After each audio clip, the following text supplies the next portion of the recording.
So as you can see here, pagka-generate natin ng form, get data pala, nakukuha na po ng system yung ating vatable sales and then yung kanyang output tax.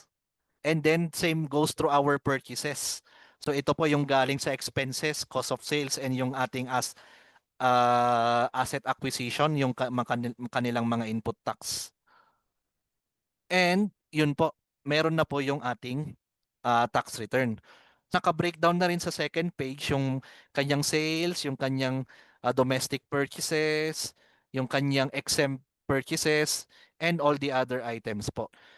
So, ito lang, mga ma'am and sir, since we are on the process of registering, just as my colleague Lara has said, sa ATSP, for now, our setup is we can use the generated tax return as a guide whenever we file electronically. So, whether it's EBIR or through EFPS, we can use this as a guide. At least mas mabilis na po yung process. But in the future po, hopefully, in the coming months, we are able to slowly integrate po yung tax filing. So, if in case po available na po yung feature na yon, we will let you know po if you continue to use the accounting software.